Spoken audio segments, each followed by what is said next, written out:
কি আর বলবো। আকাশ তো এখনো জানে না যে শুধু সম্মান না, এই কলেজে সবার মুখে মুখে তার নাম ছড়িয়ে গেছে। সবাই এটা মানতে শুরু করে দিয়েছে যে এই কলেজে কোনো একটা চিতাবাঘ হস্তক্ষেপ করেছে, কোনো এক ভয়ঙ্কর বাঘ এই কলেজের সবার সাথে চলাফেরা করছে। আকাশ ক্লাসরুমে ঢুকতেই সবাই আকাশ মাহমুদ বলে চেঁচিয়ে উঠল। আরে বাপরে, কি হলোটা কি? সবাই আমাকে অবাক করিয়ে দিয়ে এসে আমায় জড়িয়ে ধরল। সবাই আমার সাথে বন্ধুত্ব করার জন্য উঠে পড়ে লেগেছে। পুরো কলেজ যেন আকাশ মাহমুদ নামে রোল পড়ে গেছে। মেয়ে নাই, ছেলে নাই, আমাকে চিনে না। এই কলেজে এমন একটা মানুষও বাকি নাই। সবার কাছে যেন আমার নাম পৌঁছে গেছে। আমিও সবার সাথে মিশে গেলাম। একটু পর স্যার এসে ক্লাস করাতে শুরু করলো। আমি বসে বসে স্যারের লেকচার শুনছি। তখনই মায়া ক্লাসে আসে। সে স্যারের অনুমতি না নিয়ে ক্লাসে ঢুকে পড়ে। সবাই তো অবাক, তবে আমি কোনো অবাক হইনি, কারণ বড় লোকের দুলালিরা একটু পাওয়ার দেখাবে, এটাই স্বাভাবিক। তবে সে তার পরবর্তী কাজে আমায়ও অবাক করিয়ে দেওয়া থেকে বাকি রাখলো না। সে ক্লাসরুমে ঢুকে যা করলো, তাতে তো আমার না, শুধু পুরো ক্লাসের সবারই হুঁশ উড়ে গেল। সে এসে সোজা আমার পাশে রিমা নামের এক মেয়ে বসা ছিল, তার ব্যাগ উঠিয়ে ফিক্কা মারে। এই রিমা, সর তুই, আমি আকাশের পাশে বসবো। আরে মায়া, আজিব তো, কি সমস্যা তোর? হ্যাঁ, তুই আমার ব্যাগে এভাবে ফিক্কা কেন মারলি? মেরেছি, বেশ করেছি। বেশি করলে তোকেও ফিক্কা মারবো। ভালো চাস তো জায়গা ছাড়, আমি ওর পাশে বসবো। মায়ার কাণ্ড দেখে তো পুরাই অবাক। আল্লাহ, কি করছে কি মেয়েটা? হঠাৎ তার মাথায় কোন ধরনের ভূত চেপে বসলো? না, আমি উঠবো না। আকাশ আমাদের খুব ভালো বন্ধু, তার সাথে আমি বসবো। আর তাছাড়া তুই তো বড়লোক বাপের দুলালি, তুই আজ ওর পাশে বসার জন্য লাফালাফি কেন করছিস?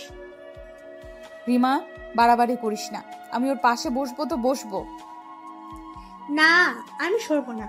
তোর যা করার কর। আর শোন, একটা কথা মাথায় রাখিস, তোর বাবার এখন আর আমরা গায়ে মাখি না। তোর বাবার কতটুকু ক্ষমতা তা আমরা দেখে নিয়েছি। এতদিন মুখ বুঝে সহ্য করেছি তোকে, তোর অসৎ আচরণকে, কিন্তু এখন তোর মুখের ওপর জবাব দেওয়ার মতন কাউকে পেয়ে গেছি আমরা। সো একদম গলাবাজি করবি না। স্যার, আপনি রিমাকে আকাশের পাশ থেকে উঠতে বলেন। আমার কিন্তু চরম রাগ হচ্ছে। সেটা আমি জানি না মায়া, তোমার কিছু বলার হলে তুমি আকাশকে বলো, কারণ সে এখন এই কলেজের মাথা। মায়া স্যারের কথা অনুযায়ী আকাশকে বলে, আকাশ, ওকে তোমার পাশ থেকে উঠতে বলো, আমি তোমার পাশে বসবো। সরি, সেটা হচ্ছে না। রিমা আমার পাশেই বসবে। আকাশের মুখে না শুনে মায়ের চোখ মুখ যেন একদম কালো হয়ে গেছে। সে অসহায় দৃষ্টিতে আকাশের দিকে তাকিয়ে আছে। মায়ার চোখ মুখ দেখে মনে হচ্ছে যেন সে এখনই কান্না করে দিবে। তাই রিমাকে উঠে অন্য জায়গায় বসতে বললাম। রিমা আমার কথা মতন উঠে অন্য জায়গায় বসলো, আর মায়া এসে আমার পাশে বসে। আমার পাশে বসতে পেরে যেন তার চোখে মুখে আনন্দের ছাপ দেখতে পেলাম আমি। ধন্যবাদ আকাশ। আমি কোনো উত্তর দিলাম না। স্যার লেকচার দেওয়া শুরু করেছে। আমি স্যারের লেকচার শোনায় মন দিলাম। হঠাৎই মায়া আমার হাত চেপে ধরল। আকাশ, আমি সরি। আমি না জেনে তোমার সাথে অন্যায় করে ফেলেছি। প্লিজ আমায় মাফ করে দাও। এখানে মাফের কিছু নেই মায়া, তবে তুমি যেটা করেছো সেটা ভুল। পারলে নিজ থেকে শুধরে যাও। সত্যি আমি শুধরে যাব। প্লিজ একটা সুযোগ দাও আমায়। এখানে সুযোগের কি হলো মায়া? নিজের খারাপই নিজেই শুধরাও, তাহলেই হবে। আকাশ, সেদিন না তুমি আমায় কিস করেছিলে? বিশ্বাস করো, আমি তারপর থেকে কেমন যেন হয়ে গিয়েছি। আমি তোমাকে সেই অধিকারটা সারা জীবনের জন্য দিতে চাই। মায়া, কি সব বলছো উল্টাপাল্টা? আমার কোনো অধিকার দরকার নেই। একা আছি, ভালোই আছি। না, আমি তোমাকে চাই। বলে আকাশের হাত আরো শক্ত করে চেপে ধরল। প্লিজ আমায় ফিরিয়ে দিও না। মায়া, অতিরিক্ত হয়ে যাচ্ছে কিন্তু। এসব কিছু করবে জানলে কখনোই তোমাকে আমার পাশে বসতে দিতাম না। আকাশ, প্লিজ একটা বার তুমি আমায় সুযোগ দাও। দেখ, মেজাজটাই খারাপ হয়ে যাচ্ছে আমার। স্যার, আমি চললাম। আমার আর ক্লাস করতে ইচ্ছে করছে না। আকাশ স্যারকে বলে ক্লাস থেকে বের হয়ে আসলো। আকাশের পেছন পেছনে মায়াও বের হয়ে আসলো ক্লাস থেকে, তবে অনুমতি ছাড়া। আকাশ এসে কলেজ ক্যান্টিনে বসে আছে, মায়াও তার পিছু পিছু ক্যান্টিনে আসে। এই তুমি আমার পিছনে পিছনে এখানেও চলে এসেছো? আকাশ প্লিজ একটু বোঝার চেষ্টা করো, আমি তোমায় ভালোবেসে ফেলেছি। হাসালে মায়া, কি আমার সাথে পেরে উঠতে না পেরে নতুন চাল চালছো? আকাশ বিশ্বাস করো, সত্যিই তোমায় আমি ভালোবেসেছি। আমি তো তোমাকে ভালোবাসি না, আর তাছাড়া তোমাকে আমি কেন, কেউ তোমাকে ভালোবাসবে না। তোমার যে চালচলন, তাতে ভালোবাসা তো দূরের কথা, সেসব নিয়েও কেউ ভাববে না। কিন্তু আকাশ, আমি তোমায় নিয়ে সেসব ভাবি। প্লিজ একটা সুযোগ দাও না, আমি সত্যিই তোমার জন্য বদলে যাব। বদলে কি হবে? আমার মনে তো তোমাকে নিয়ে কোনো ভালোবাসা নেই। তার মানে কি তুমি আমায় ভুল শুধরাতে সুযোগ দিবে না? আমি তো সেসব কিছুই বলিনি মায়া। তাহলে একটা সুযোগ দাও না। আমি জানি না আমি তোমায় কিভাবে এতটা ভালোবেসে ফেলেছি। শুধু ভালো না, অনেক ভালোবেসে ফেলেছি। প্লিজ তোমার কাছে একটা সুযোগ ভিক্ষা চাই। মেয়েটার কথা শুনে মায়া লেগে গেল। আচ্ছা যাও, একটা সুযোগ দিলাম, তবে 2 মাস সময় তোমার হাতে। এই কয়দিনে তুমি আমায় পারলে নিজের করে নাও, পারলে আমার মনে ভালোবাসা সৃষ্টি করো, তাহলে তোমাকে নিয়ে আমি ভাববো। আচ্ছা ঠিক আছে, 2 মাসে তোমাকে আমি ভালোবাসা দিয়ে নিজের করে নেব। তবে হ্যাঁ, কোনো রকমের অন্যায় আচরণ বা জুলুম তুমি আমার উপরে করতে পারবে না। আচ্ছা ঠিক আছে, কোনো অন্যায় বা জুলুম আমি করব না। ভালোবাসা দিয়ে তোমায় আমি আদায় করে নেব। ওকে, তাহলে এখন থাকো, ক্লাস ছুটি হবে একটু পর। প্রান্ত বের হবে এখন, বাসায় যেতে হবে আমার। একটু পর ক্লাস ছুটি হলো, আমি আর প্রান্ত বাসায় চলে এলাম। তবে মনে মনে মায়ার কথা ভাবছিলাম, তাকে কি সুযোগ দিয়ে আমি নিজের বিপদ ডেকে আনছি? না, প্রান্তর সাথে এসব নিয়ে একটু আলোচনা করা দরকার। প্রান্ত, তোকে একটা কথা বলার ছিল। হ্যাঁ বল। মায়া আমায় ভালোবাসার অফার করেছে। তাকে আমি 2 মাস সময় দিয়েছি আমায় নিজের করে নিতে। তবে তাকে আমি ভালোবাসি না। আমি কি কাজটা ঠিক করলাম? আকাশ দেখ, যেহেতু জীবনে কাউকে না কাউকে আপন করতে হবে, তাহলে তাকে তুই সুযোগ দিয়ে ঠিক করেছিস। তবে আমার কেমন যেন খটকা লাগছে তাকে নিয়ে। হুট করে কেমন পরিবর্তন হয়ে গেল মেয়েটা। আমিও ঠিক সেটাই ভাবছি। আরে টেনশন নিস না, সে যদি কোনো খারাপ চিন্তা নিয়ে তোর সাথে এসবে জড়াতে চায়, তাহলে তোর কোনো ক্ষতি সে করতে পারবে না, কারণ তুই কোন বনের বাঘ সেটা সে জেনে গেছে। সে আমার ক্ষতি অবশ্য করতে পারবে না। আরে ছাড় তো সেসব কথা এখন, চল বাইরে থেকে ঘুরে আসি। প্রান্তকে নিয়ে বিকালের দিকে বাইরে ঘুরতে আসলাম। তখনই ফোনে অচেনা নাম্বার থেকে একটা ফোন আসে। ফোনটা রিসিভ করতেই, ভাই, জাদুকর আপনার সাথে দেখা করার জন্য বাংলাদেশে আসতে যাচ্ছে। তার টিমের ছেলেকে নাকি কারা জানি মেরে রাস্তায় ফেলে রেখেছে। গলার আওয়াজ শুনে বুঝতে বাকি রইল না যে এটা কে। জাফর, তুই আমার নাম্বার কোথায় পেয়েছিস? ভাই, অনেক কষ্টে জোগাড় করেছি এক ছোট ভাই থেকে।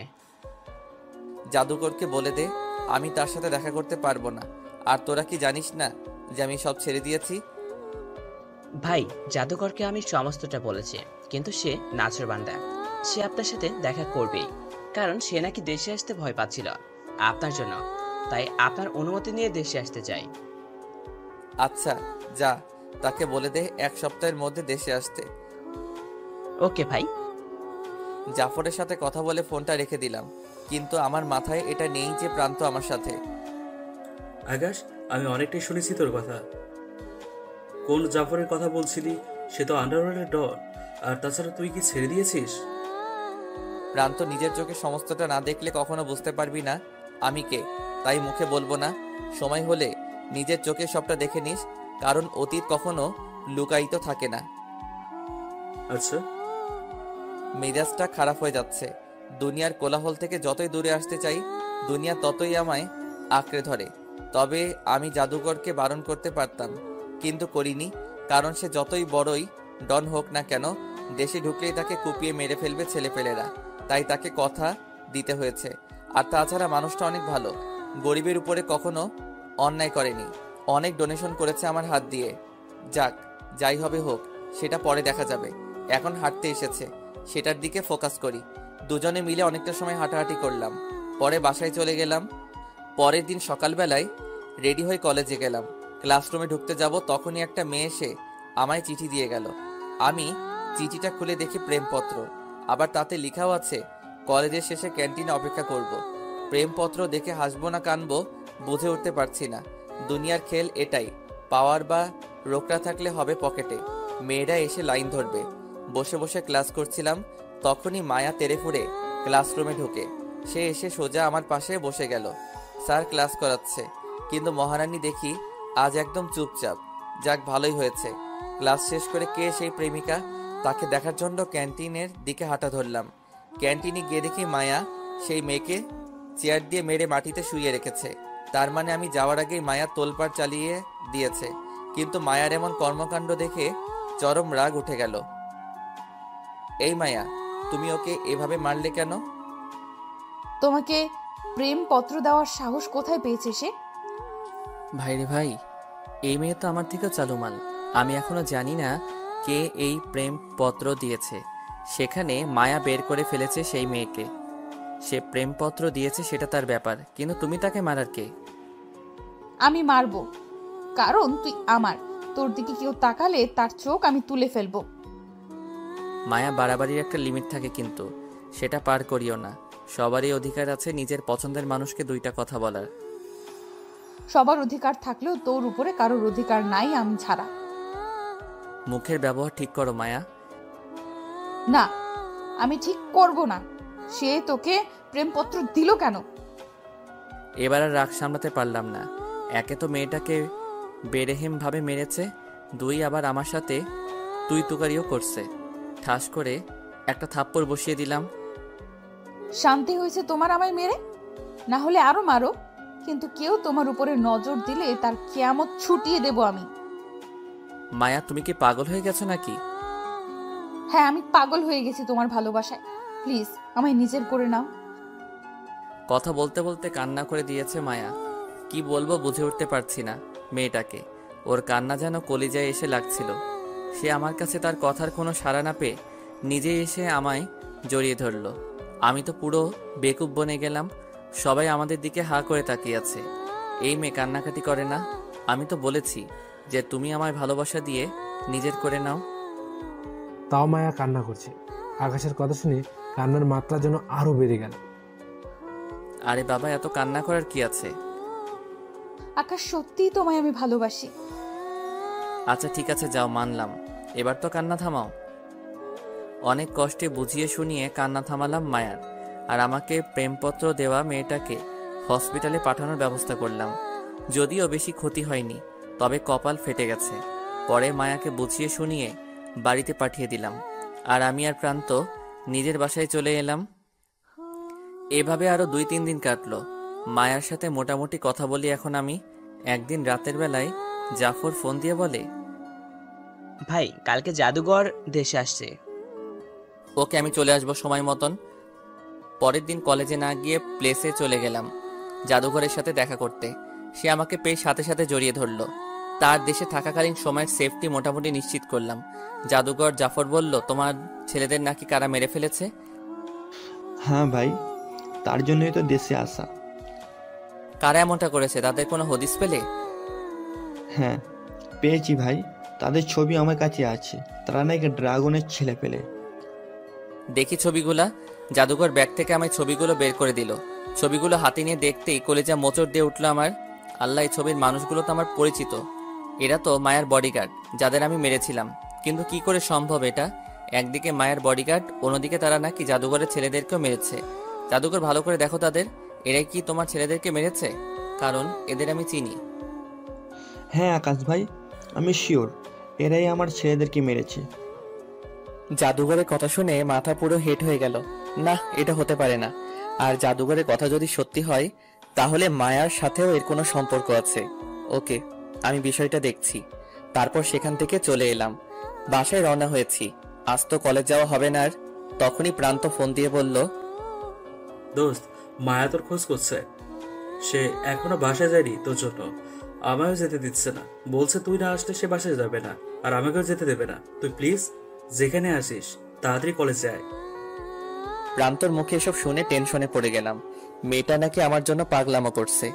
যদিও মায়াকে আমি ভালোবাসি না, তবে যে আমায় ভালোবাসে তাকে তো অবহেলা করা যায় না।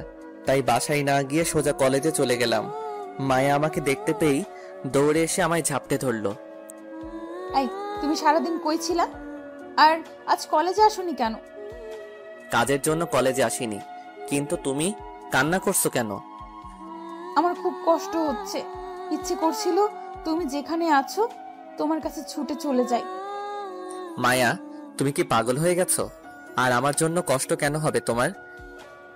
আকাশ, তুমি কি বোঝো না তোমায় যে আমি খুব বেশি ভালোবাসি। তোমায় ছাড়া থাকতে আমার কষ্ট হয়। মায়া, হয়তোবা এটা তোমার আবেগ। যে মেয়েটা 2 দিন আগে আমার রক্ত খাওয়ার জন্য পাগল হয়েছিল সে আজ আমায় ছাড়া কিছু বোঝে না। এটা কেমন যেন রহস্যজনক আমার কাছে। আকাশ, তুমি আমার ভালোবাসা নিয়ে সন্দেহ করছো? না, তা করছি না, তবে কৌতূহল থেকে জিজ্ঞেস করলাম। বিশ্বাস করো আকাশ, আমি তোমায় নিজের জীবনের থেকেও বেশি ভালোবাসি। প্লিজ আমি একটু বোঝার ট্রাই করো। মায়া, আমায় সময় দাও, তোমাকে নিয়ে পরে ভেবে দেখব। এখন অনেক দূর থেকে এসেছি, মাথা ব্যথা করছে আমার। আচ্ছা, তুমি ঘরে গিয়ে রেস্ট নাও। প্রান্তকে নিয়ে ঘরে চলে আসলাম। মাথাটা প্রচুর ব্যথা করছিল।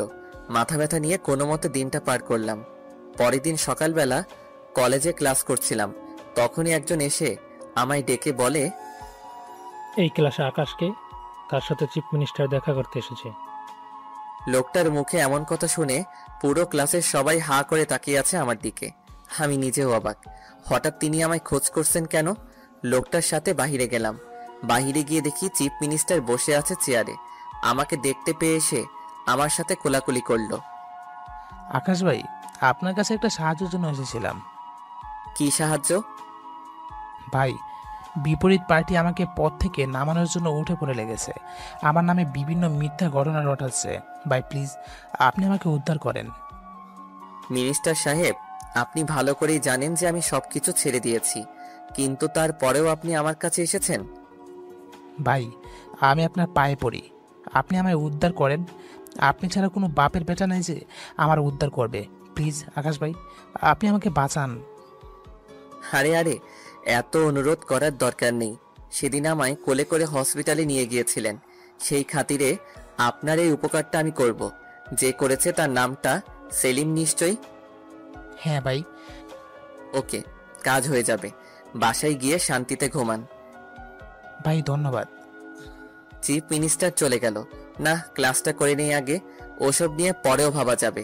ক্লাসের দিকে যেতে ধরবো, তখনই দেখি মায়া আমার দিকে আসছে। আকাশ, মিনিস্টার সাহেব তোমার সাথে কেন দেখা করতে এসেছেন? এমনিতেই কাজ ছিল ওনার। ও আচ্ছা, চলো ক্লাসে যাব। আমি ভেবেছি আজ ক্লাসের পর তোমার সাথে কিছু সময় কাটাবো, কিন্তু তুমি যদি কোথাও চলে যাও তাই তোমায় পাহারা দিতে এসেছিলাম। তুমি সত্যি পাগল হয়ে গেছো মায়া। তোমার জন্য আর কি, তাও তো তুমি বোঝো না। কোনো কথা না বলে ক্লাসে চলে আসলাম। মায়া সারাটা ক্লাস আমার হাত ধরে বসেছিল। শুধু হাত বললে ভুল হবে, মাঝে মাঝে কাঁধে হেলান দিচ্ছিল, আবার মাঝে মাঝে হাত দিয়ে পেঁচিয়ে ধরছিল। মানে এক কথা এটা তার বাসা, আর আমি তার হাজবেন্ড। ক্লাস শেষে মায়া আমায় জোর করে গাছতলায় নিয়ে গেল। তার জোরাজুরিতে তাকে নিয়ে বসতে হলো গাছতলায়। আকাশ প্লিজ, তুমি আমায় একটু হলেও ভালোবাসো। মায়া, জোর জবরদস্তিতে ভালোবাসা হয় না।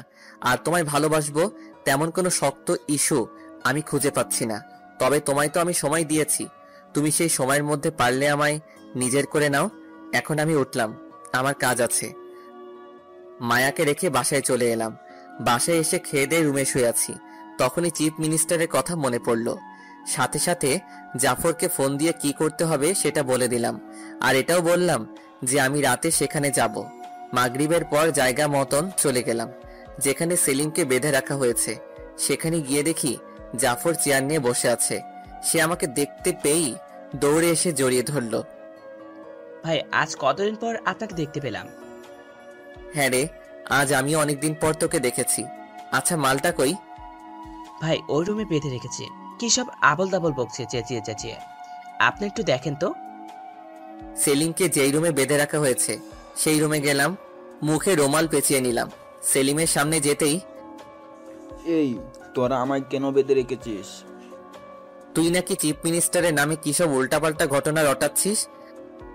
হ্যাঁ রটাচ্ছি, কারণ ওর চেয়ার আমার চাই। কিন্তু তোদের কেন এত দরকার? আমাদের কোনো দরকার নেই, শুধু তোকে মেরে নদীতে ভাসিয়ে দিব। এই ছেলে, তুই কিন্তু জানিস না আমি কে। আমি কোন জলের মাছ সেটা তোরা জীবনেও কল্পনা করতে পারবি না। আমার ছেলেপেলেরা আসলে তোদের 12টা বাজিয়ে দেবে। ভালোই ভালোই বলছি, আমাকে ছেড়ে দে। আরে বেটা, ধামকি দিচ্ছিস তুই আমাকে? তোর ধামকির পরও আমি করি না। তুই যদি জলের মাছ হোস তাহলে আমি তো নীল নদের রক্তচোষা তিমি। তুই তিমি না নীল নদের কীটপতঙ্গ, সেটা তোদের কাজকর্ম দেখে বোঝা যাচ্ছে। সেলিম, মুখ সামনে কথা বলিস, না হয়তো এমন ভাবে তোকে মারবো কবর পর্যন্ত তোর লাশ গুছে নিতে ভয় পাবে। তোর লাশ দেখে মাটিও চিৎকার করে আর্তনাদ করবে যে এই লাশ অন্য কোনো জমিনে দাফন করো। এমন বিভৎস লাশ গ্রহণ করার ক্ষমতা আমাদের নেই। হা হা হা, হাসাইলি ভাই। তাহলে তুই হয়তো চিনিস না যে আমি সেলিম কোন বাঘের বাচ্চা। আমি তোর কি হাল করতে পারি সেটা তুই সময়ে টের পেয়ে যাবি। এখন দেখি তোর পরিচয়টা দে। মুখ থেকে মাস্কটা খুলে ফেললাম। মাস্ক খুলতেই দেখি সেলিম আমার দিকে বড় বড় চোখ করে তাকিয়ে আছে। কিরে বাঘের বাচ্চা, এভাবে হা করে কি দেখছিস এখন? ভাই আপনি, আমার তো বিশ্বাসই হচ্ছে না। লা ইলাহা ইল্লাল্লাহ সুবহানাকা ইন্নী কুনতু মিনাজ জালিমিন। হে আল্লাহ, আমি কার সাথে পাঙ্গা নিয়ে বসলাম? এবার তো আমার আর রক্ষা নেই। সেলিম আকাশকে দেখে ভয়ে কাঁপতে কাঁপতে চেয়ার নিয়ে উল্টে পড়ে যায়। বিশ্বাস হবে যখন আমি আমার রূপে ফিরে আসব। সেলিম মাটিতে পড়েই আকাশের কাছে মাপ চাচ্ছে। ভাই প্লিজ আপনি আমায় ক্ষমা করে দেন। আমি আপনার পায়ে পড়ি। এরকমের ভুল আমি আর কোনোদিন করব না। বিশ্বাস করেন, আমি আপনাকে চিনতে পারি নাই। তোদের 1000বার বলে এসেছিলাম যে কেউ পাওয়ারের জন্য বেইমানি করবি না, কিন্তু তুই সেটাই করলি। ভাই আমি আপনার পায়ে পড়ি। আমি আর কোনোদিন এরকমের ভুল করব না। এবারের মতন ক্ষমা করে দেন। আমি তোকে জমের বাড়ি পাঠাতে এসেছি, তবে মিনিস্টার যদি আমায় মারতে মানা করে তাহলে তুই মাপ পেয়ে যাবি। সাথে সাথে চিফ মিনিস্টারকে ফোন দিলাম। মালটাকে কি চিরতরে শেষ করে দিব? তবে সে কিন্তু মাপ চেয়েছে। ভাই তাহলে শ্বাসে ছেড়ে দেন। ওকে, ফোনটা রেখে দিলাম। যা, তোর জীবন বেঁচে গেল। এরপর আর কোনোদিন যেন এরূপ করতে না শুনি। ভাই কোনোদিন শুনবো না। সেলিমকে ছেড়ে দিয়ে রাতেই বাসায় চলে এলাম। বাসায় এসে খেয়ে দিয়ে শুয়ে আছি। যাক, চিফ মিনিস্টারের ঝামেলাটা মিটে গেল, কিন্তু জাদুঘরের ঝামেলাটা মিটানো এখনো বাকি। আবার ফোন দিলাম জাফরকে। জাফর, ড্রাগনের টিমের লিডারকে সেটা খুঁজে বের করতো। তারা নাকি জাদুঘরের ছেলেদেরকে মেরেছে। ভাই আমাকে 2 দিন সময় দিন, আমি তাদের টিমে পুরো লিস্ট আপনার কাছে পৌঁছে দেব। ওকে। ফোনটা রেখে দিয়ে শুয়ে আছি। হঠাৎই রাতের বেলায় ঘুমটা ভেঙে গেল ভাঙচুরের শব্দ শুনে। বিছানা ছেড়ে উঠে পড়লাম। হঠাৎ এত রাতে ভাঙচুরের শব্দ কোথা থেকে আসছে? রুম ছেড়ে বের হয়ে দেখি প্রান্তর মা আর তার ছোট বোন রক্তাক্ত অবস্থায় ফ্লোরে পড়ে আছে। কে জানি তাদের গলা কেটে ফ্লোরের উপরে ফেলে রেখে চলে গেছে, কিন্তু প্রান্ত কোথাও নাই। এই দৃশ্য দেখে যেন পায়ের নিচ থেকে মাটি সরে গেল আমার। ওদের এই অবস্থা দেখে সজোরে চিৎকার দিয়ে কান্না করে উঠলাম। প্রান্তর মা আর ছোট বোন এখনো মাটির উপরে পড়ে আছে। আমার যেন বিশ্বাসই হচ্ছে না যে আমার সামনে 2টা মানুষ মৃত্যু যন্ত্রণায় কাতরাচ্ছে। না, এটা হয়তো আমার চোখের ভ্রম। উঠে গিয়ে ওয়াশরুমে চলে গেলাম। গিয়ে চোখে মুখে পানির ছিটকে দিয়ে আবার ফিরে আসলাম। তখনও এসে দেখি সেই 2টো মানুষ ফ্লোরে পড়ে আছে। এবার আমি সত্যি ক্লিয়ার যে তাদের সাথে কিছু একটা হয়েছে। ওদের এই অবস্থা দেখে কলিজাটা যেন ছিঁড়ে যাচ্ছিল আমার, কারণ জীবনে মা বাবাকে চোখে দেখিনি। হয়তোবা আমার জন্ম কোনো পতিতালয়ে হয়েছিল, না হয়তোবা কারোর নষ্টামির ফল আমি, কারোর চাহিদায় আমার দুনিয়ায় আসতে হয়েছিল, কিন্তু তারা আমায় ডাস্টবিনে ছুঁড়ে ফেলে দিয়ে চলে গেছে। তবে বাস্তবতা কি সেটা আমার জানা নেই। মা বাবার ভালোবাসা কোনোদিন পাইনি, কিন্তু একটা পরিবার পেয়েছিলাম বহু কষ্টে। তাদেরকে আজ আমার থেকে ছিনিয়ে নিয়ে যাচ্ছে খোদা। ভিতর থেকে যেন ঢুকরে কান্না আসছে। না, ওদের কিছু হতে দেওয়া যাবে না। জাফরকে ফোন দিয়ে তাড়াতাড়ি গাড়ি আনতে বললাম। তারপর তাদের দুজনকে নিয়ে হসপিটালে চলে গেলাম। কেবিনের বাহিরে দাঁড়িয়ে চোখের অশ্রু ঝরাচ্ছি। আল্লাহ, তুমি ওদেরকে আমার থেকে ছিনিয়ে নিয়ে যেও না। কাঁদতে কাঁদতে সেখানেই ঘুমিয়ে গেলাম। সকালবেলা কারোর ডাকে ঘুম ভাঙলো। চোখ মেলে তাকিয়ে দেখি মায়া। অবাক চোখে মায়ার দিকে তাকিয়ে আছি। আকাশ, কিভাবে হলো এমনটা? কে করেছে ওনাদের সাথে এরূপ আচরণ? কোনো কথা না বলে মায়াকে জড়িয়ে ধরে ফুপিয়ে কান্না করে দিলাম। মায়া, আমি জানি না ওদের এই অবস্থা কে করেছে, কিন্তু বিশ্বাস করো, ওদের কিছু হলে আমি নিজেকে ঠিক রাখতে পারবো না। আরে পাগল, কিচ্ছু হবে না ওনাদের। আমি তো খবর পেয়েই সাথে সাথে হসপিটালে চলে আসলাম। তোমায় কে খবর দিয়েছে? আরে তোমায় সকাল থেকে ফোন করেছি, কতবার তুমি দেখো তো। মায়ার কথায় পকেট থেকে ফোনটা বের করে দেখি 17টা মিস কল। আসলে দৌড়াদৌড়িতে ফোনের দিকে খেয়াল করিনি। তোমার ফোনে না পেয়ে তোমার বাসায় গিয়েছিলাম। পরে সেখানে গিয়ে জানতে পারি রাতের বেলায় নাকি তোমার ঘরে হামলা হয়েছে আর বাসার মানুষ আহত। তুমি তাদের নিয়ে হাসপাতালে এসেছো, তাই আমিও সোজা হসপিটালে এসে পড়ি। ও আচ্ছা, কিন্তু মায়া এখন আমার কি হবে? আর তাছাড়া কাল রাত থেকে প্রান্তরও কোনো খবর পাচ্ছি না, সে লাপাত্তা। আরে পাগল, টেনশন করো না, আমি আছি তো তোমার পাশে। দেখবে ওদের কিচ্ছু হবে না, আর প্রান্তরও খোঁজ বের করে ফেলবো আমি। মায়ার কথা শুনে ইচ্ছে করছে ওকে জড়িয়ে ধরে কয়েক হাজার চুমু খাই। মেয়েটা হয়তো সত্যি আমায় ভালোবাসে, আর ভালো না বাসলে এইভাবে ছুটে আসলো কেন? তবে হ্যাঁ, তাড়াহুড়ো করে কোনো ডিসিশন নেওয়া যাবে না। ওকে আগে আরো ভালো করে বুঝে নেই, পরেই ভালোবাসবো। আজ 3 দিন প্রান্তর মা আর তার ছোট বোন কারোরই জ্ঞান ফিরেনি। তবে ডক্টর কিছুটা আশ্বাস দিয়েছে আমায় যে তাদের কিছু হবে না। আজ 3 দিন না আছে কোনো খানাপিনা, না আছে কিছু। হসপিটালে পড়ে আছি সারাটা দিন। অবাক করা বিষয়ে মায়া আমার সাথে আজ 3 দিন ধরে হসপিটালে। সে আমায় ছেড়ে এক মুহূর্তের জন্যও যায়নি। তাকে অনেকবার বলেছি চলে যেতে, কিন্তু তার একটাই কথা, তোমায় এই হালাতে রেখে আমি যেতে পারবো না। বাবা, তুমি যদি সময় মতো না। এমন করে বলবেন না প্লিজ। আমার কর্তব্য এটা। বহু কষ্টের বিনিময়ে একটা পরিবার পেয়েছি, তাদের তো আমি হারাতে পারবো না। কিন্তু আপনাদের সাথে এমনটা কে করলো? তখনই প্রান্তর মা কেঁদে দিল। বাবা, কিভাবে বলবো তোমায়, আমার যে বলার মতন কোনো ভাষা নাই। আচ্ছা, আপনার এখন কিছু বলতে হবে না, আমি নিজেই বের করে নিব। আর আপনি এখন রেস্ট করেন। তখনই কলেজ থেকে ফোন আসে। আকাশ মামুন, আজ একটা ক্লাস টেস্ট আছে, তুমি যেখানেই আছো কলেজে এসো। গলার আওয়াজ শুনে বুঝতে বাকি রইল না যে স্যার ফোন করেছে। তাড়াতাড়ি করে মায়াকে নিয়ে কলেজে চলে গেলাম। পরীক্ষাটা দিয়ে আবার হসপিটালে চলে আসলাম। মায়া সেই শুরু থেকে আমার পিছনে ছাড়ছে না। আমি রোগীর সেবা যত্ন করছি, সে আমার সেবা যত্ন করছে। আজ 25 দিন পর প্রান্তর মা আর তার ছোট বোনকে ঘরে নিয়ে আসলাম। তারা এখন মোটামুটি সুস্থ, কিন্তু আমি অসুস্থ হয়ে পড়লাম। আমার অসুস্থতায় মায়া আমার সেবা যত্ন করায় কোনো কমতি রাখেনি। এসব দেখে যেন পুরোপুরি ডুবে গেলাম মায়ার ভালোবাসায়। মায়া, তোমায় একটা কথা বলার ছিল। হ্যাঁ বলো। আমার টাকা পয়সা বাড়ি গাড়ি কিছুই নেই। আমি যদি তোমায় আমাকে বিয়ে করতে বলি, তারপরেও কি তুমি আমায় বিয়ে করবে? হ্যাঁ, 100 বার করব। আমার টাকা পয়সা বাড়ি গাড়ি কিচ্ছু চাই না, কিন্তু তুমি আমায় পুরো লোক সমাজের সামনে স্ত্রীর অধিকারটুকু দিতে হবে। মানে কি বলছো বুঝলাম না। তুমি আমায় পুরো কলেজের সামনে স্ত্রীর অধিকার দিতে হবে। পুরো কলেজের সামনে সজোরে চিৎকার করে বলতে হবে তুমি আমায় নিজের স্ত্রী রূপে গ্রহণ করেছো। মায়া, এসবের মানে কি? বিয়েটা তোমায় আমি করব, কিন্তু সেসব কথা লোকসমাজে কেন এলান করতে হবে? কারণ আমি চাই পুরো কলেজ জানুক যে আমি তোমার ভবিষ্যৎ স্ত্রী। তোমার দিকে যেন এরপর আর কোনো মেয়ে চোখ তুলে তাকাতে না পারে। মায়া, এমনটা করা কি খুব প্রয়োজন? হ্যাঁ, কারণ পুরো কলেজের মেয়েরা তোমার দিকে ঝুঁকে আছে। আমি তোমায় হারাতে চাই না, তাই তুমি সেটা নিজেই লোকসমাজে এলান করো, তেমনটা আমি চাই। আচ্ছা যাও, আগামীকাল পুরো কলেজকে জানিয়ে তোমায় গ্রহণ করব। পুরো কলেজ জানবে মায়া আকাশের।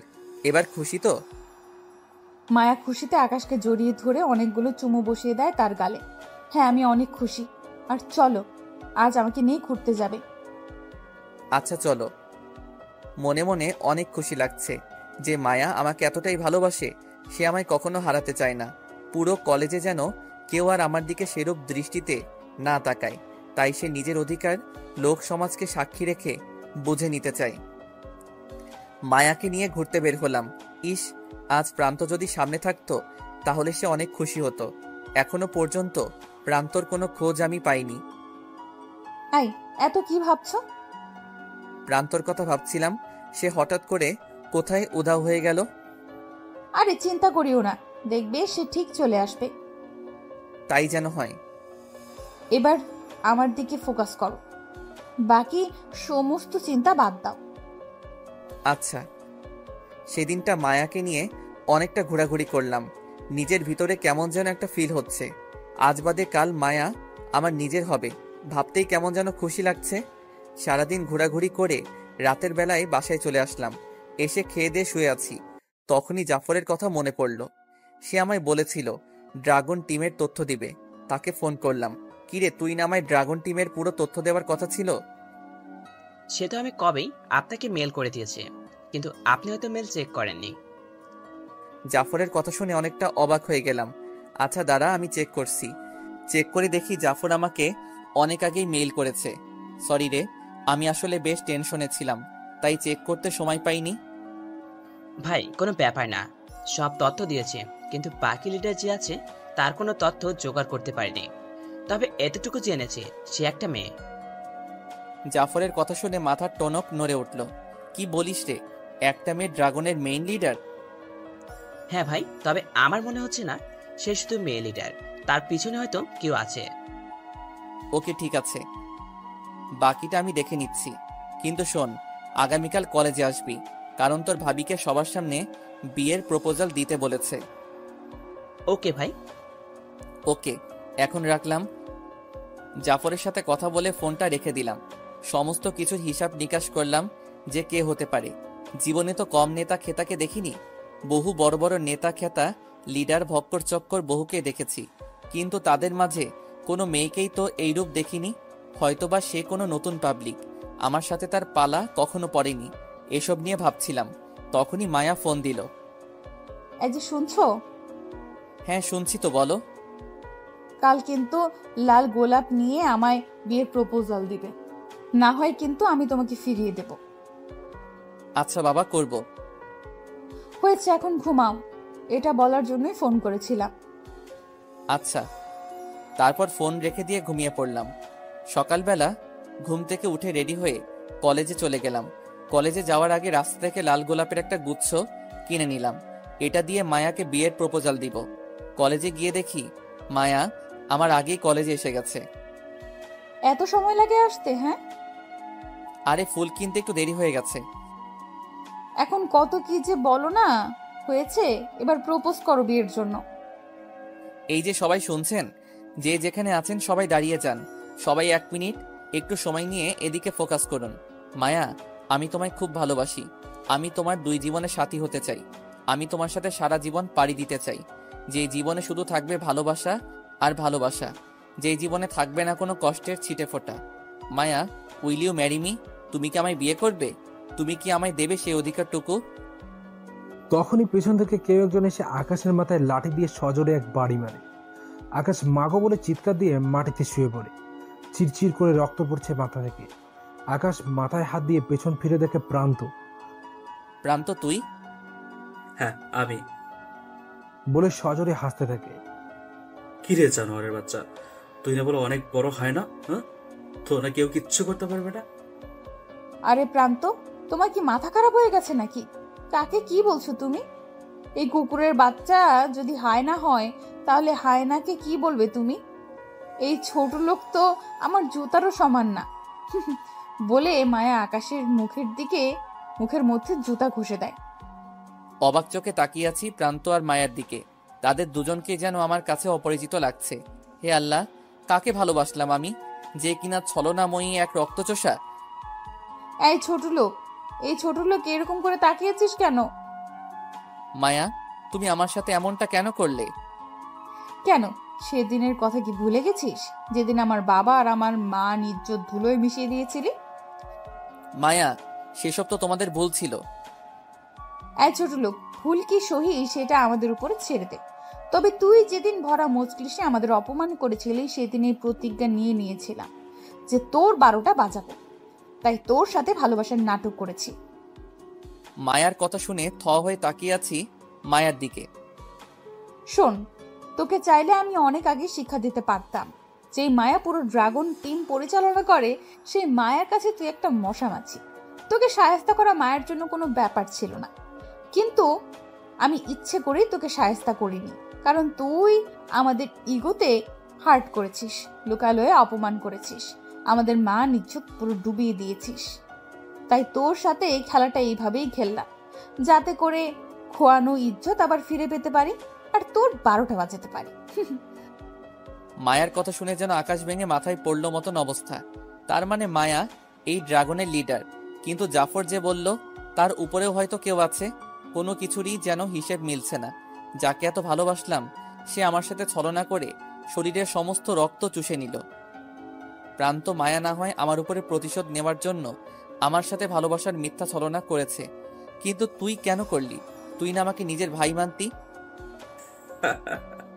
কি বলি? আমি তোকে ভাই মনে করতাম? মাথা ঠিক আছে তোর? যেখানে মা বোনের মতো দুজন মানুষকে খুন করতে আমার হাত কাঁপেনি, সেখানে তুই কোথাকার কে রে যে তোর উপরে মায়া দেখাবো? প্রান্তর কথা শুনে আরো বড় ধরনের শক খেলাম। তার মানে তুই তোর মা আর বোনকে খুন করতে চেয়েছিলি? এ বেটা, কিসের মা বোন রে? ওরা আমার কেউ নয়। ওরা যদি আমার রক্তের কেউ হতো তাহলে কোনোদিনও খুন করতে যেতাম নাকি রে পাগলা? হ্যাঁ, মানে কি বলছিস তুই? মানে হলো সবকিছুই আমাদের প্ল্যান ছিল। ছোটকাল থেকে ইচ্ছে ছিল যে দেশের মধ্যে রাজ করব, তাই মায়ের সাথে হাত করি আর ওকে ড্রাগনের লিডার বানিয়ে দেয়। জীবনে অনেক বড় বড় আন্ডারওয়ার্ল্ডের ডনের সাথে কাজ করেছি আমি। সবকিছুর পিছনে ছিল একটাই উদ্দেশ্য, যে দেশে রাজ করা। কিন্তু রোস্টার আমায় বলেছিল যে যতদিন আকাশ মাহমুদ দেশে আছে ততদিন আমি রাজত্ব করতে পারবো না, তাই তোকে শেষ করার জন্য কাজে লেগে পড়ি। তোর অনেক খোঁজ করেছি কিন্তু কোথাও তোর খোঁজ পাইনি। কিন্তু আমার খবরে নিউজ দিয়েছিল যে তুই আমাদের কলেজে ভর্তি হবি, তাই সুযোগের অপেক্ষায় বসে থাকি আমরা। তবে তোকে বের করা এত সহজ ছিল না, কিন্তু কাবরিটাও বলেছে যে তুই জনমর্দরতি, তাই সেই মোতাবেক একটা প্ল্যান সাজাই আমি আর মায়া, যে সে আমায় মারবে আর তুই আমায় নিশ্চয়ই বাঁচাতে আসবি, কারণ তুই অন্যায়ের বিপক্ষে লড়েছিস সব সময়। ব্যাস, তুই সেটাই করলি, আমায় বাঁচাতে এসে গেলি। তারপর তোকে চিনে ফেললাম, তবে শিওর ছিলাম না যে তুই সত্যি আকাশ কিনা। তবে পরবর্তীতে যখন মায়ের বাবার ঘাম ছুটিয়ে দিলি তখনই বুঝে গেলাম যে তুই সেই আকাশ, এই সেই আকাশ। আর যে দুইজনের গলা কেটেছি আমি, তাদেরকে মা বোন সাজিয়েছিলাম আমি ভয় দেখিয়ে, যাতে করে তোর পুরোপুরি খবর বের করতে পারি আর তোর কাছ থেকে তোর সম্পর্কে ভালো করে জানতে পারি। তোর কথা শুনে খুব হাসি পাচ্ছে রে প্রান্ত।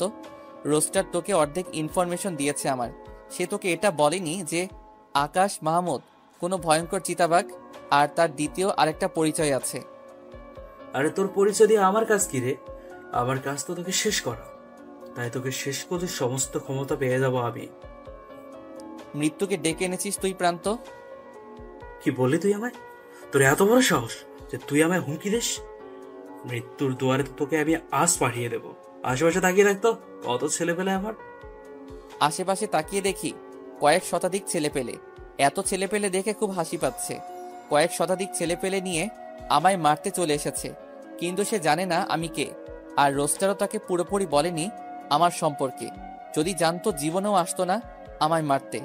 যেখানে রোস্টার নিজে আমায় মারতে পারিনি, সেখানে রোস্টারের চেলা আমাকে মারবে?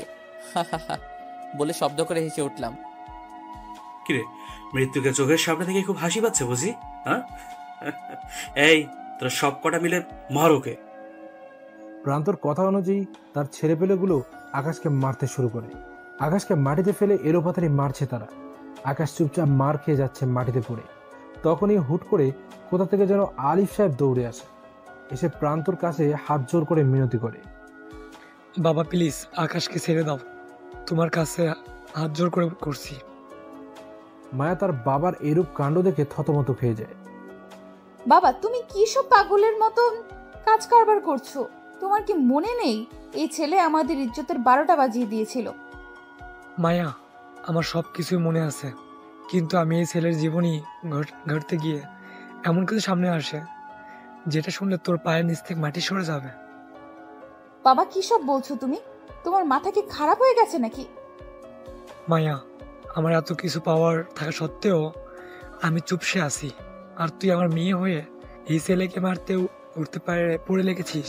বিশ্বাস কর, এটা কোনো সাধারণ মানুষ না, খোদার কসম, যাকে তোরা মেরেছিস সে একটা ভয়ঙ্কর হায়না। বাবা কে এই ছেলে? আগুন, যে কিনা এক রাতে 11টা টিমের খবর করে ছেড়ে দিয়েছিল, যে কিনা বেস্ট 11টা টিম নিয়ে 300 ছেলেকে জমের বাড়ি পাঠিয়ে দিয়েছিল। এটাই সেই আকাশ ওরফে আগুন। বাবার মুখে আগুনের নাম শুনে মায়া থতমত খেয়ে যায়। বাবা কি বলছো তুমি? আরে মা, সত্যি বলছি। প্রান্তর তোকে সমস্ত কিছু বলেনি, বলেছে শুধু একজনকে শেষ করলেই সমস্ত ক্ষমতা তোরা পেয়ে যাবি, কিন্তু এটা বলেনি যে কাকে মারতে চলেছিস তোরা। আর তুই তো ভালো করে এটা জানিস না যে প্রান্তকে তোকে পাওয়ার দিয়েছে, আর তুই উঠে পড়ে লেগেছিস দুনিয়ার সকল হাসিল করতে, কিন্তু এটা জানিস না যে কার বিরুদ্ধে লড়াই করে দুনিয়ায় হাসিল করতে চেয়েছিস তোরা। আর প্রান্ত তোকে স্বার্থের জন্য ব্যবহার করেছে, সে ক্ষমতা অর্জন করতে পারলেই তোকে ছুঁড়ে ফেলে দেবে। বাবার কথা শুনে মায়ের কান দিয়ে যেন ধোঁয়া বেরোচ্ছে, কলিজার সমস্ত পানি যেন শুকিয়ে গেছে মায়া। আল্লাহ, আজ তো আমার রক্ষা নাই। প্রান্ত আজ আমায় মৃত্যুর মুখে ঠেলে দিল। মায়া গিয়ে প্রান্তর কলার চেপে ধরে। এই, তুই আমায় ঠকালি কেন, কুত্তার বাচ্চা? মায়াকে ঠাস করে এক থাপ্পড় দিয়ে প্রান্ত মাটিতে ফেলে দেয়। এই পতিতে মেয়ে লোক, তোর কত বড় সাহস যে তুই আমার কলার ধরিস? একদম জীবিত কবর দিয়ে ফেলবো, মাথায় রাখিস। তুই কি ভেবেছিস তোর মতো মেয়ে ছাড়া আমার চলবে না? তবে হ্যাঁ, একটা সময় চলতো না, কিন্তু এখন ঠিকই চলবে। আর শোন, তোকে শুধু কাজের জন্য ব্যবহার করেছি আমি, কাজ শেষ, তোদের দরকারও শেষ। তোকে আর তোর বাবাকেও এখন আকাশের সাথে জমের বাড়ি পাঠিয়ে দেবো। আরে শোন, মৃত্যুটা তোর হাতে লেখা নেই, আমার মৃত্যুটা আকাশের হাতে লেখা আছে, কারণ তার সাথে প্রতারণা করেছি আমি। তো দুজনকেই সে ছাড়বে না। আর তুই নিজেও জানিস না যে তুই কাকে মাটিতে ফেলে মারছিস। যাকে তোরা মারছিস সে আর কেউ না, সে হচ্ছে আগুন। তাকে চেনে না এমন মানুষ একটাও এই দেশে নাই। একবার না একবার হলেও আগুনের নাম শুনেছে। আর তুই আগুনকেই মারতে চলেছিস? আজরাইলকে ডেকে এনে তার জান নেওয়ার প্রচেষ্টা। তোরা কোনোদিনই সফল হবি না। মায়ের মুখে আগুনের নাম শুনে প্রান্তর ভিতরটা মোচড় দিয়ে ওঠে, থরথর করে কাঁপতে শুরু করে প্রান্ত। আল্লাহ, নিজের মৃত্যু তো নিজেই ডেকে এনেছি না। বাঘের গায়ে যখন ভুলে হাত দিয়েই ফেলেছি, তাহলে তাকে একেবারেই শেষ করে দেই। না হয় একেবারে জাগ্রত হলে, একবার জাগ্রত হলে আমার মৃত্যু আর কেউ ঠেকাতে পারবে না। তখনই জাফর পিছন থেকে এসে প্রান্তর কলার ধরে ফেলে। এবার কোথায় যাবি রেস্টারের দালাল?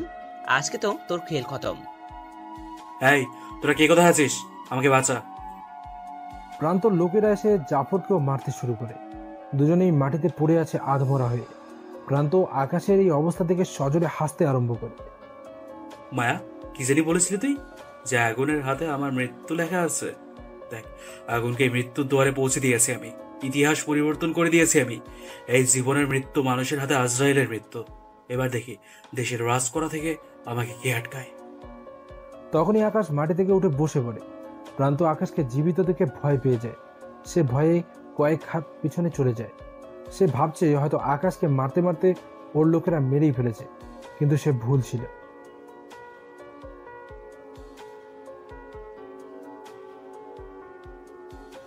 এই, তোরা তাকিয়ে থেকে কি দেখছিস? আজরাইল তো উঠে দাঁড়িয়ে গেছে। এবার তো আর কারোর রক্ষা নেই। নিজেদের জীবন বাঁচাতে চাস তো তাড়াতাড়ি মার ওকে, না হয় সে আমাদের রূহ পার্সেল করে পাঠিয়ে দেবে ওপরে। প্রান্তর কথা মতন ওর লোকেরা আকাশকে মারার জন্য আবার এগিয়ে যায়। তখনই পুরো কলেজ কাঁপতে শুরু করে। সবাই তো হা হয়ে তাকিয়ে আছে কি হচ্ছে এটা দেখে। তখনই প্রান্ত দেখতে পায় যে কলেজের গেট দিয়ে কয়েক হাজার হায়না প্রবেশ করে। পুরো শহর ভেঙে ছেলেপেলে একত্র হয়ে গেছে। এবার কই যাবি কমিনার বাচ্চা প্রান্ত? বাপকে মারার আগে তোর জেনে আসা উচিত ছিল যে তুই যেই বাপকে মারতে এসেছিস সেই বাপ ই তোকে দুনিয়ার মুখ দেখিয়েছে। আজ তোকে মেরে এই বাংলার মাটিতে এমন করে তোর সমাধিটা করব যাতে করে মানুষ তো দূরের কথা, ইবলিস শয়তানও তোর কবরের সামনে আসতে ভয় পাবে। ইবলিস শয়তানও চিন্তায় পড়ে যাবে যে এই মানুষটাকে জমের দুয়ারে কে পাঠিয়েছে এইরকম বিভৎসভাবে মেরে। আকাশের কথা শুনে যেন প্রান্তর গলা শুকিয়ে গেছে। এই তোরা কয়েকজন মিলে জাফরকে হসপিটালে নিয়ে যা, আর আমার হাতে একটা হকি দে। একজন এসে আকাশের হাতে হকি স্টিক দিয়ে যায়। আকাশ এলোপাতাড়ি সব কয়েকটাকে মারতে শুরু করে। মারতে মারতে সব কয়েকটা মাটিতে শুইয়ে দিয়েছে আকাশ। আকাশ যেন আজ সত্যি হায়না হয়ে গেছে। সে যেন আবার হায়নার রূপটা নিজের চেহারায় নিয়ে নিয়েছে। আকাশের ভয়ঙ্কর চেহারাটা দেখে প্রান্ত থরথর করে কাঁপতে শুরু করে। আকাশ, প্লিজ আমায় মাফ করে দে। আমি আর কোনোদিন এমন ধরে কাজ করবো না। তোর কোনো মাপ নেই। আমার ক্ষতি করতে চাইলে হয়তো মাফ করে দিতাম, কিন্তু তুই মা বোনের সমতুল্য দুইটা মানুষের প্রাণ নিতে চেয়েছিস। তোর কৃতকর্মের কারণে হয়তো উপরওয়াল্লাও তোকে মাফ করবে না, আর আমি কি মাফ করব? ভাই তোদের পায়ে পড়ি, প্লিজ আমি মাফ করে দে। আমি আর জীবনে এমন ধরনের কাজ করবো না। তোর কোনো মাফ নেই। আর বাকি রইল কোনোদিন তুই এমন ধারা কাজ করবি না সেই কথা। তুই জীবিত থাকলে তো তেমন ধারা কাজ করার সুযোগ পাবি। এটা বলেই হকি স্টিক দিয়ে প্রান্তর মাথার মধ্যে সজোরে এক বাড়ি মারলাম। প্রান্ত মাগো বলে চিৎকার দিয়ে সেখানেই দম ছেড়ে দিল। আমার কর্মকাণ্ড দেখে পুরো কলেজ হা করে তাকিয়ে আছে আমার দিকে। প্রান্তর খেলা শেষ, এবার মায়ার পালা। মায়া মরার জন্য রেডি হ। হকি স্টিক দিয়ে মায়াকে মারতে যাব, তখনই মায়ার বাবা আমার পায়ে পড়ে যায়। আকাশ ভাই, আপনার দুইটা পায়ে পড়ি, আপনি প্লিজ আমার মেয়েটাকে ছেড়ে দিন। আমার মেয়েটা আপনার সম্পর্কে না জেনে এমন ধারণা আচরণ করে ফেলেছে আপনার সাথে। আলিফ সাহেব, আপনার মেয়েটা যে আমার মন নিয়ে খেলেছে, আমায় মেরে ফেলতো তাহলে হয়তো কিছু বলার ক্ষমতা থাকতো না আমার। কিন্তু সে তো আমার মনটাকে নিয়ে বিশ্রীভাবে খেলা করেছে, তাকে কি মাফ করব আমি? ভাই, আপনার কাছে আমার মেয়ের জীবন ভিক্ষা চাই। তাকে কি করে মাফ করব আমি? আচ্ছা যান, মাফ করে দিলাম। মাফটা শুধু এই জন্যই করলাম যে কোনো এক পিতা তার সন্তানের যান বাঁচানোর জন্য কারোর পায়ে পড়েছে।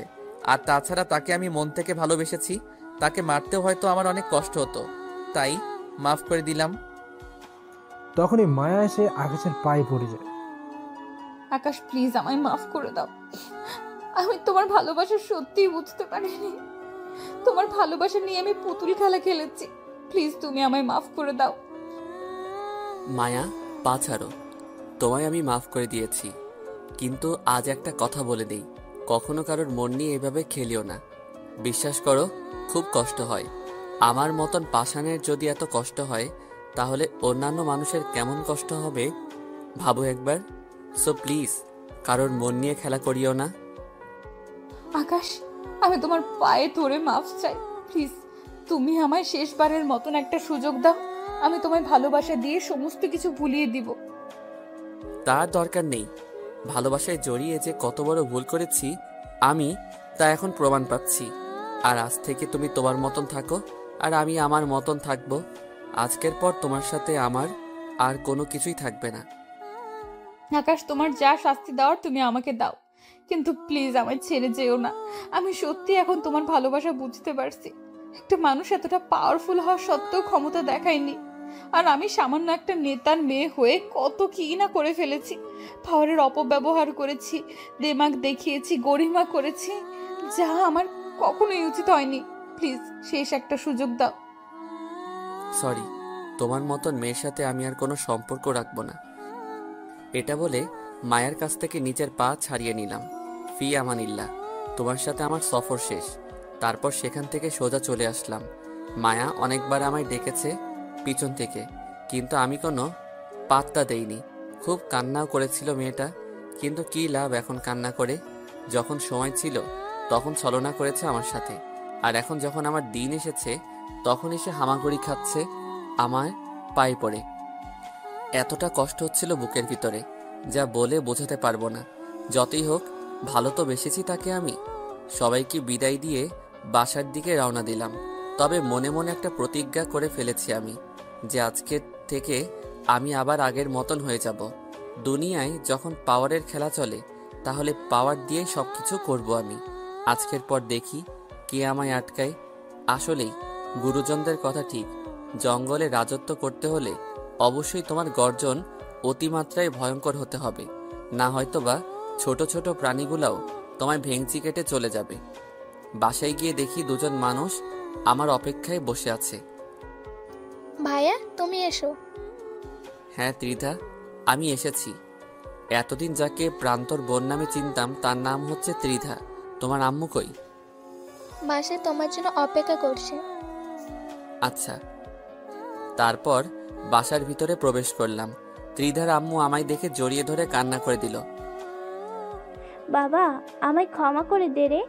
বিশ্বাস কর প্রান্ত, আমাদের ভয় দেখিয়েছিল যে তার কথা না শুনলে সে আমাদের মেয়ের ক্ষতি করে দেবে।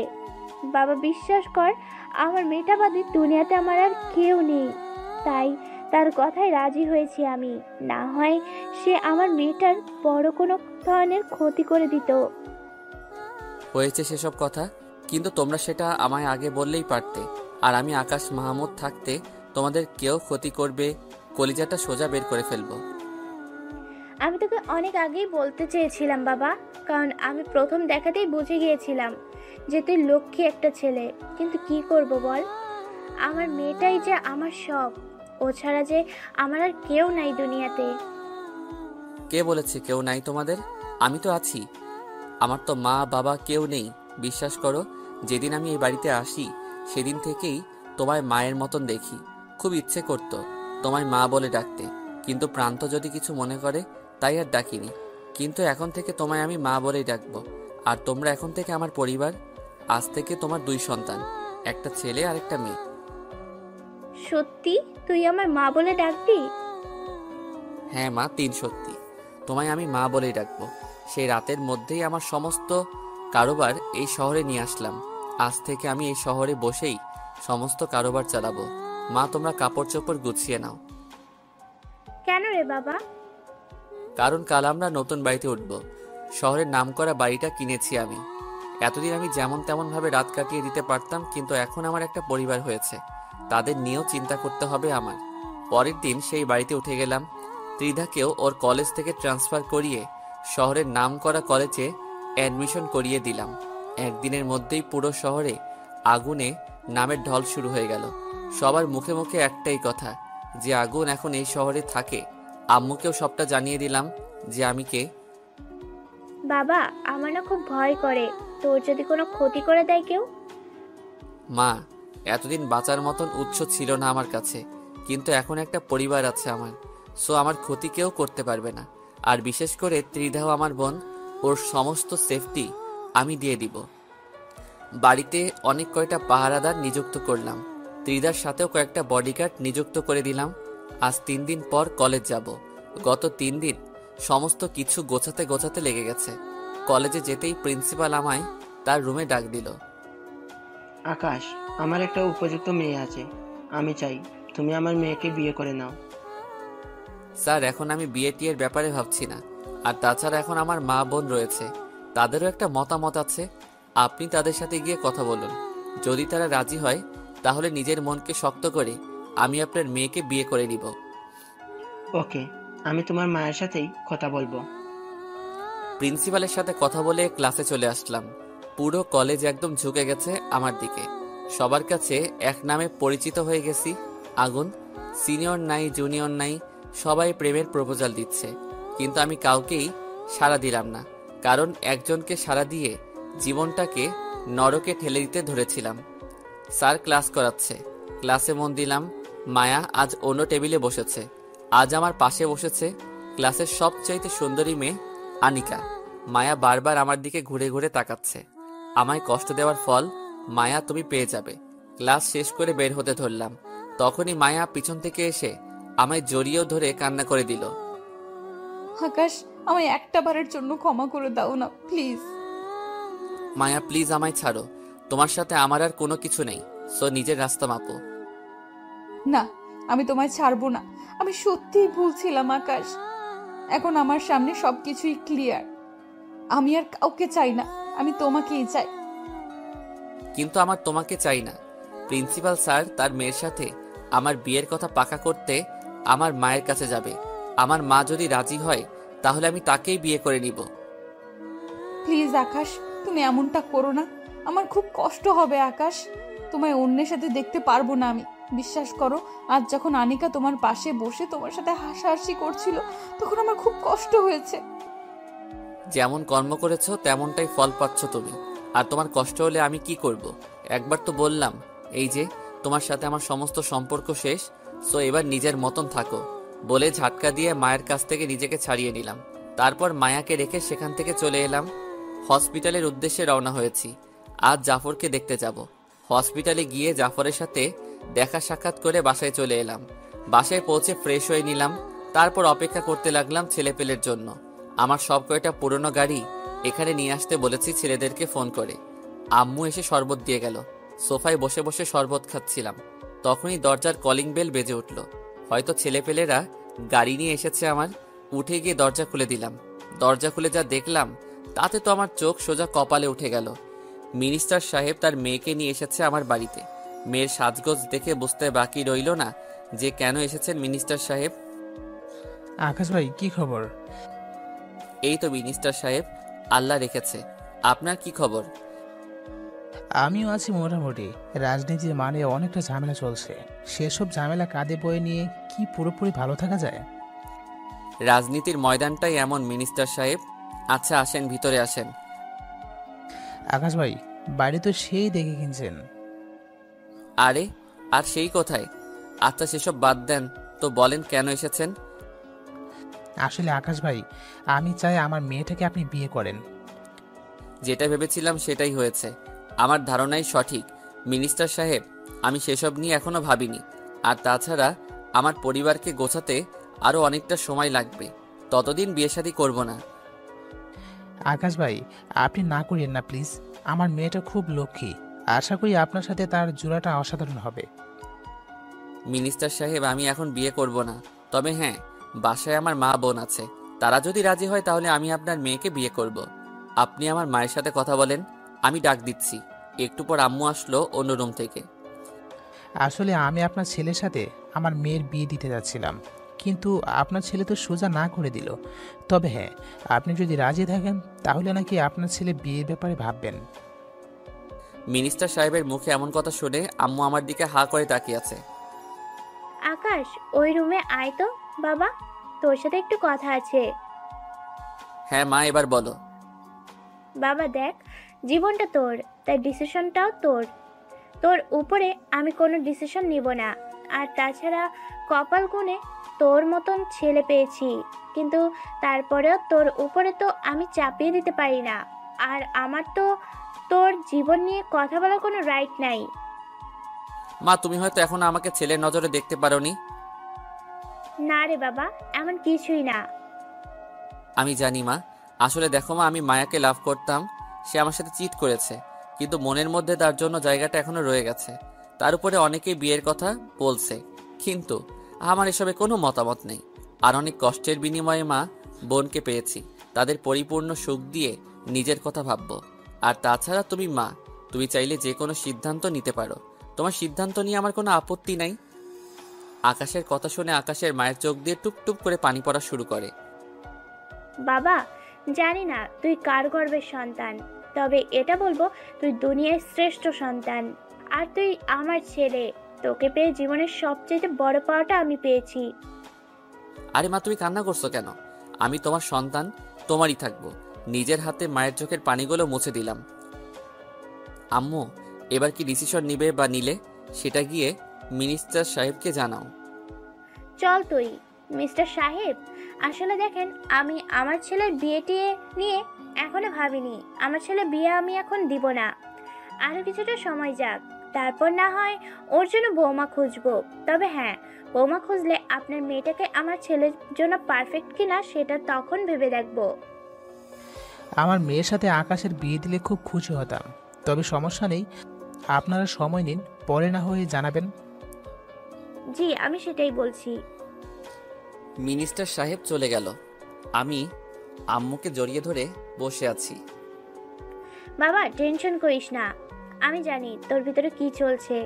তুই কিছুটা দিন সময় নে, পরে না হয় তোর বিয়ের ব্যাপারটা নিয়ে ফোকাস করিস। হ্যাঁ মা, সেটাই করব।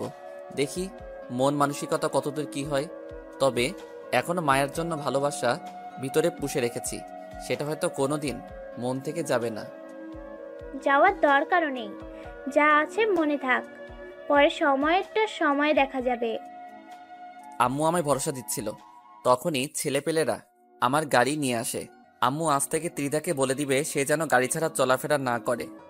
আর তুমিও গাড়ি ছাড়া চলাচল করবে না। আচ্ছা। আম্মু কাজ করছে, আমি আমার রুমে শুয়ে আছি।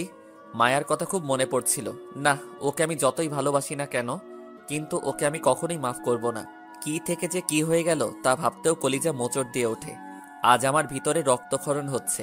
সেই রক্তক্ষরণ যে করেছে তাকে আমি কোনো দিনও মাফ করব না। আর তার আসল গোড়া যে, তাকে তো আমি ছাড়বই না। রোস্টারের কারণে এসব কিছু হয়েছে, তো তাকেই জমের বাড়ি পাঠাবো। জাদুঘরকে ফোন লাগালাম। আকাশ ভাই, কি হালচাল বলেন? হালচাল আর কি বলবো, তবে একটা উপকার করতে হবে আমার, তাহলে হয়তো পুরোপুরি ভালো হবে হালচাল আমার। কি উপকার ভাই? রোস্টারের সাথে তো তোমার ভালো খাতির, তাকে তোমার দেশে আনতে হবে, তার রক্ত পান করব আমি। ভাই, তার আগে আপনাকে কিছু বলার আছে। হ্যাঁ বলো। রোস্টার গতকাল আমায় ফোন দিয়েছিল। সে বলল আমি যাতে তার পক্ষে চলে যাই, তার পক্ষে গিয়ে আপনাকে শেষ করি।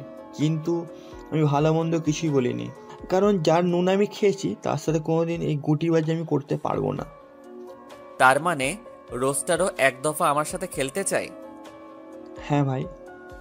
ওকে, সমস্যা নাই, সে খেলার আগে আমি খেলে দিব। তুমি শুধু তাকে ফুসিয়ে ফাঁসিয়ে দেশে আনো, তারপরে খেলাটা আমার উপর ছেড়ে দাও। ওকে ভাই, আমি রোস্টারের সাথে হাত মিলিয়ে ওকে দেশে আনার ব্যবস্থা করছি। ওকে। তারপর ফোন রেখে দিলাম। ফোন রাখতে না রাখতেই অন্য একটা নাম্বার থেকে ফোন আসে। নাম্বারটা চেক করে দেখি মায়ার নাম্বার।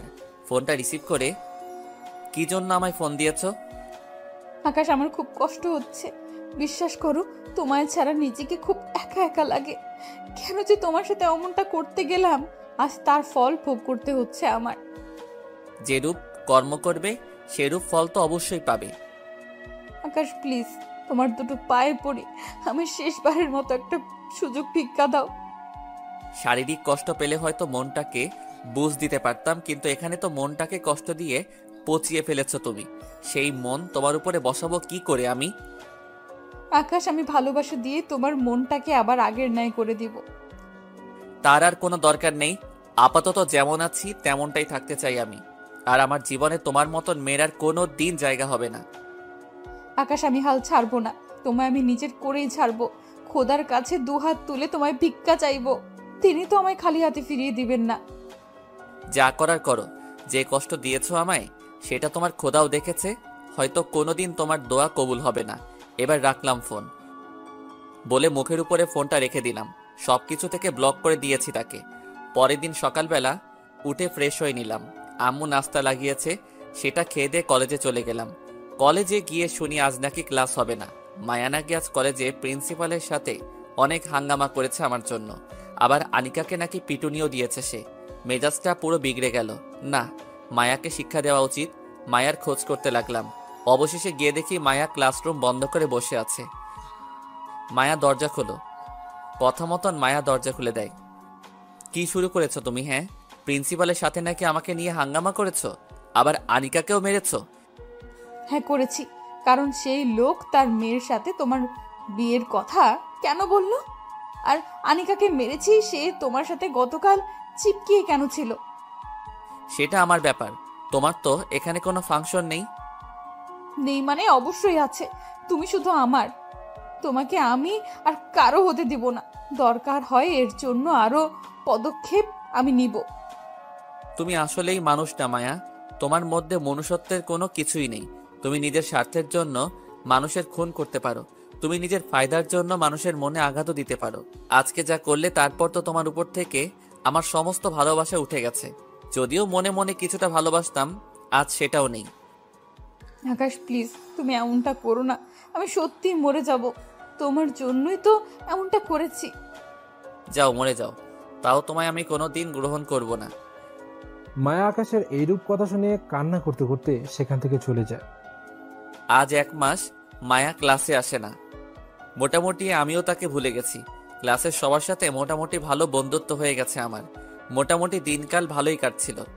অনেক কয়টা বেস্ট ফ্রেন্ড হয়েছে আমার। হঠাৎ একদিন সকালবেলা আমার এক ক্লাসমেট সাইমা এসে আমায় বলে, আকাশ, তুই কি কিছু জানিস? কি জানবো আমি? মায়া আজ 41 দিন ধরে হসপিটালে এসে মৃত্যুর সাথে পাঞ্জা লড়ছে। তোর সাথে সেদিন কথা বলে যাওয়ার পর নাকি সে খাওয়া দাওয়া একদম ছেড়ে দিয়েছিল।